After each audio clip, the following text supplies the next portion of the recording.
नमस्कार दोस्तों। जैसा कि आपको विदित है, इस समय बहुत सारे विद्यार्थी, विशेषकर शिक्षक भर्ती से जुड़े हुए विद्यार्थी जो थे वो काफ़ी उम्मीद लेकर के बैठे हुए थे। काफ़ी भरोसा था कि निश्चित रूप से चुनाव आचार संहिता से पहले उन्हें कोई न कोई भर्ती देखने को मिलेगी और हम भी बहुत आशान्वित थे कि निश्चित रूप से एक दो भर्तियां जरूर आएगी।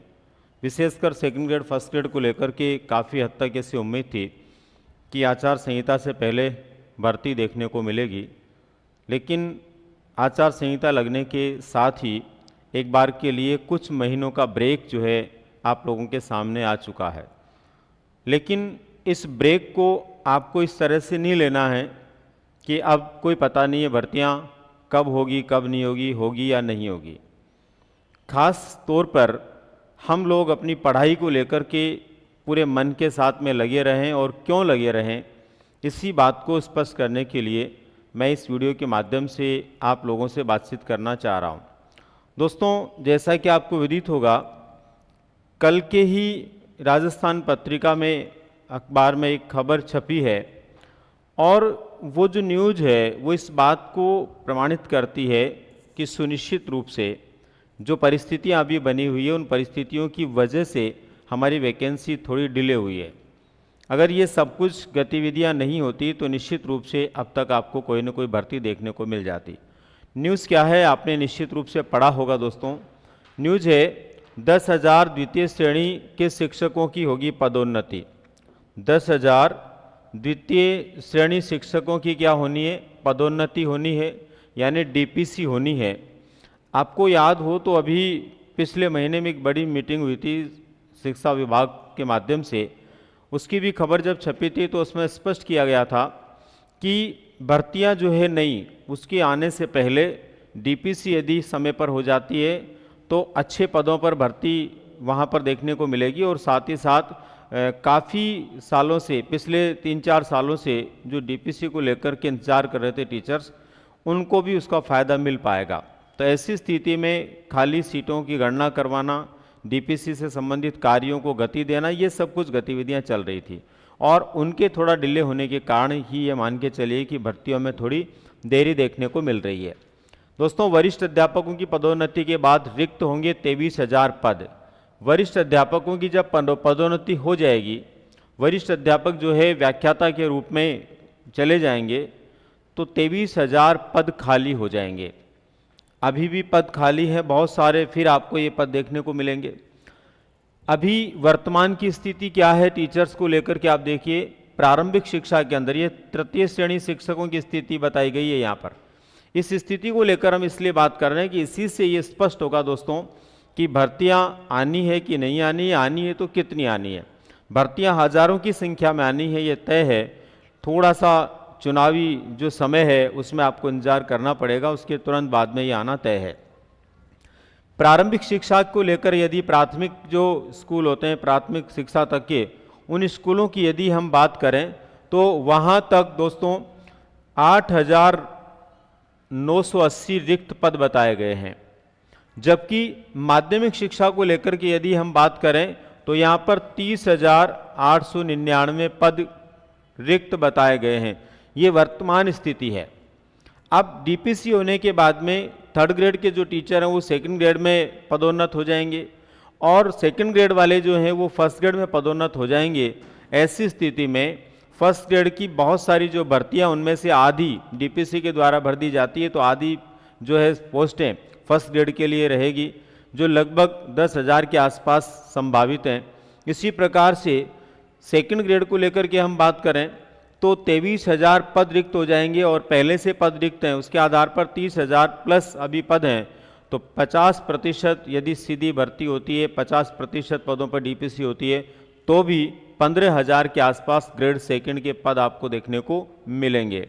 और इसी प्रकार से एक बड़ी संख्या में आपको ग्रेड थर्ड के पद देखने को मिलेंगे, जिसमें लगभग आपके सामने जो है 38,000 से ज़्यादा पोस्टें, 40,000 के लगभग तो यहाँ पर आपको दिख रही है। और इसके अलावा डीपीसी के अंदर जो टीचर्स सेकंड ग्रेड में पदोन्नत हो जाएंगे, उसके बाद में जो सीटें खाली होंगी उनकी, वो इसमें और जुड़ने के बाद काफ़ी बड़ी संख्या में इसमें भी पद होंगे। दोस्तों यहाँ पर कुछ खास जानकारियाँ जो आपने पढ़ी होगी।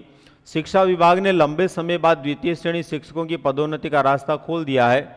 इसके लिए अस्थायी वरीयता सूची भी जारी कर दी गई है। अब इस वर्ग के शिक्षकों को शीघ्र पदोन्नति का तोहफा मिल जाएगा। जब बड़ी संख्या के अंदर वरिष्ठ अध्यापकों के पद खाली होंगे तो उन विद्यार्थियों के लिए जो खासतौर पर स्कूलों में पढ़ रहे हैं उनको परेशानी होगी। तो उनकी परेशानी को दूर करने के लिए सरकार को नए शिक्षकों की भर्ती 100% करनी होगी। तो ऐसी स्थिति में वरिष्ठ अध्यापकों के लिए काफ़ी बड़ी संख्या के अंदर जो है भर्ती आने की संभावना है। विभाग के अंदर जो अभी तक बकाया है पहले से पदोन्नति के लिए वो 47,000 वरिष्ठ अध्यापक जो है शिक्षकों की, और 3 सत्रों की अस्थायी वरीयता सूची जो है या वरिष्ठता सूची है वो बाकी चल रही है। कब से कब तक की देखिए, शिक्षा सत्र 21-22, 22-23 और 23-24। तो एक लंबी जो है समय से रुकी हुई पदोन्नति जो है वो यहाँ पर होने का मतलब है दोस्तों आने वाले समय में काफ़ी बड़ी संख्या में टीचर्स के पदों पर भर्ती होने वाली है। तो खास तौर पर मैं इस न्यूज़ के माध्यम से इस बात को स्पष्ट करना चाह रहा था कि हमारे सामने बहुत सारे पद खाली हैं, उन पदों पर भर्तियां होना तय है।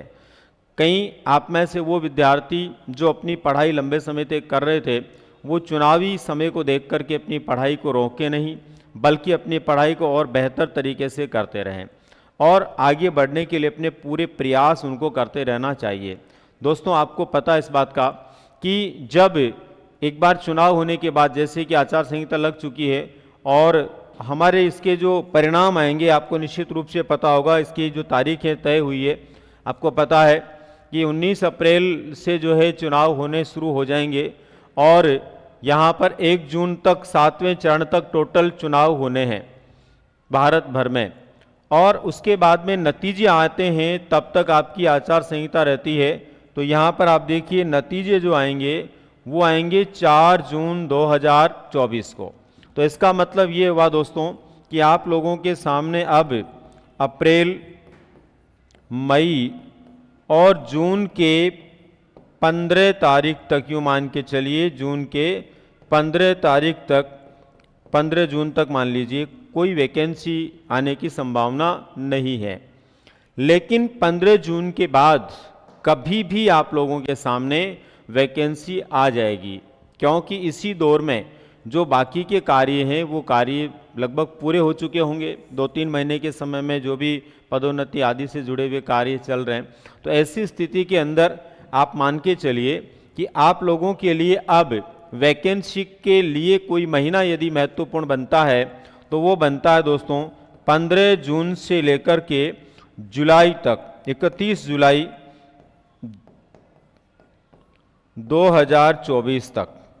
यानी ये 1.5 महीने का समय आप लोगों के लिए वो महत्वपूर्ण समय होगा जिसमें आप लोगों को भर्ती देखने को मिलेगी। तो यहाँ पर दोस्तों खास बात यह है कि आप लोगों को अपनी तैयारी को बरकरार रखने की आवश्यकता है। आपको फर्स्ट ग्रेड की भी वैकेंसी देखने को मिलेगी, सेकंड ग्रेड की भी देखने को मिलेगी, थर्ड ग्रेड की भी देखने को मिलेगी, और यहाँ तक कि आपको जो अन्य पीटीआई आदि के पदों पर भी भर्ती देखने को मिलेगी सुनिश्चित रूप से। इसके अलावा आपको लेबर असिस्टेंट की भर्ती भी देखने को मिलेगी। बहुत सारे लोग उसके लिए भी इंतजार में हैं। यानी शिक्षकों से संबंधित या विद्यालयों में होने वाली भर्तियों से संबंधित हज़ारों पदों पर भर्तियां होना तय है। उनकी वैकेंसीज आपके सामने आने वाली है, और वो कब आने वाली है लगभग ये आपको ये आइडिया रखना है, जुलाई तक निश्चित रूप से ऐसा होगा। अब बात आती है दोस्तों कि वैकेंसी आने के बाद आपको हो सकता है पढ़ाई को लेकर के कम वक्त मिले, कम समय मिले, क्योंकि संस्कृत विभाग की जो तिथियां घोषित की गई है दिसंबर के आसपास की, उसके बाद इनकी परीक्षा अगर होती है मान लीजिए उस समय आने के बाद, तो आप लोगों को 2025 में शुरुआती 2-3 महीनों के अंदर आपको एग्ज़ाम देखने को मिल सकता है। ऐसी स्थिति में फर्स्ट ग्रेड सेकंड ग्रेड के विद्यार्थी जो तैयारी कर रहे हैं उनके लिए बहुत ज़्यादा वक्त नहीं मिलेगा। तो अभी से आप लोगों को ये 2-3 महीने का जो समय एक्स्ट्रा आपको मिला है, इसको बोनस समय मानते हुए आप लोगों को और अपनी तैयारी को मजबूत बनाने का प्रयास करना चाहिए। इसके अलावा दोस्तों बात आती है ग्रेड थर्ड के लिए। ग्रेड थर्ड के विद्यार्थी निश्चित मान के चलिए कि उनके लिए बड़ी संख्या में भर्ती होगी, लेकिन उससे पहले उनके लिए जो पात्रता परीक्षा है वो होना जरूरी है। इसलिए वो इस बात को समझें कि अगर जुलाई के आसपास पात्रता परीक्षा के लिए कोई सूचना आती है तो ये मान के चलिए कि दिसंबर के आसपास पात्रता परीक्षा हो सकती है और फिर उसके अगले 6 महीने बाद आपकी थर्ड ग्रेड हो सकती है। भर्ती आप लोगों के लिए भी निश्चित रूप से बड़ी संख्या में होनी है, लेकिन उनको थोड़ा 2 परीक्षाएं होने से ज़्यादा इंतज़ार करना पड़ेगा अपने चयन तक का। बाकी अन्य लोगों के लिए नए वर्ष में या अगला वर्ष जो आएगा उसके अंदर शुरुआत के 2-3 महीनों में परीक्षा हो सकती है, ऐसी संभावनाएं बनती है।